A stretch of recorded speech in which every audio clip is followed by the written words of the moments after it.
আপনারা সবাই কেমন আছেন? আশা করি সবাই অনেক ভালো আছেন। দর্শক শ্রোতা, আপনারা সবাই সামাজিক যোগাযোগ মাধ্যমে একটা বিষয় ৩-৪ দিন আগে দেখেছেন যে একজন সিএনজি চালক তার কি অবস্থা হয়েছে।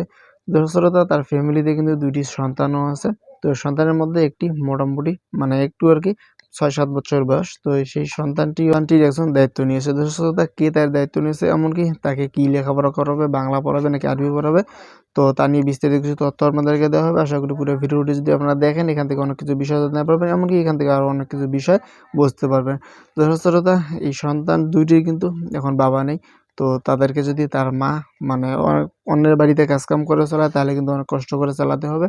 তো সেখান থেকে যদি একটি সন্তানকে অন্য একজন নিয়ে যাওয়ার পর সেখানে তারা ভালোভাবে লেখাপড়া করে, এমনকি তাদেরকে ভালো মানুষের মতো মানুষ করে, তাহলে কিন্তু সেই সংসারটি পরিবারের অনেক সুবিধা হবে। তো দর্শক শ্রোতা, চলুন বেশি কথা না বাড়িয়ে মূল ভিডিও শুরু করে ফেলি। আপনারা যদি আমাদের ইউটিউব চ্যানেলে নতুন হন, অবশ্যই আমাদের চ্যানেলটি সাবস্ক্রাইব করবেন। আর ফেসবুক পেজ থেকে হলে অবশ্যই আমাদের পেজটা ফলো দিয়ে পাশে থাকবেন। তো দর্শক শ্রোতা, আপনারা স্ক্রিনে লক্ষ্য করলে একটা বিষয় দেখতে পারবেন যে কাইয়ুম মোল্লা আর আবু রায়হান।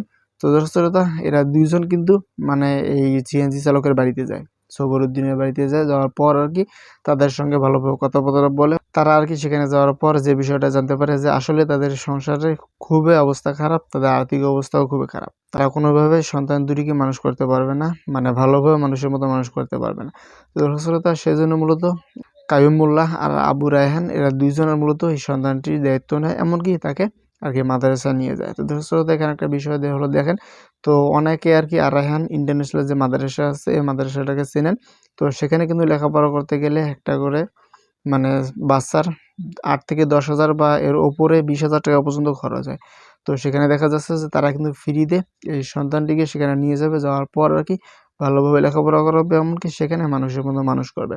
দর্শক শ্রোতা, এখানে একটা বিষয় হলো যে দেখেন, তার এলাকায় কিন্তু আরো অনেক প্রভাবশালী লোক আছে, এমনকি আরো ভালো, ভালো মানুষ আছে। তারা চাইলে কিন্তু এই সন্তান ২ টির দায়িত্ব নিতে পারত। কিন্তু দেখেন যে মানুষ মানুষকে কতটা ভালোবাসতে পারে, এমনকি মানুষের পাশে মানুষ দাঁড়াতে পারে। দর্শক শ্রোতা, আসলে তারা ২ জন যে কাজটা করেছে এটা তুলনার বাইরে। তো আপনাদের যদি এই বিষয় নিয়ে কোনো কিছু মূল্যবান মতামত থাকে, অবশ্যই কমেন্ট করে জানাতে পারেন। আর সবাই ভালো থাকবেন, সুস্থ থাকবেন। আর এই সন্তান ২ টির জন্য দোয়া করবেন, এমনকি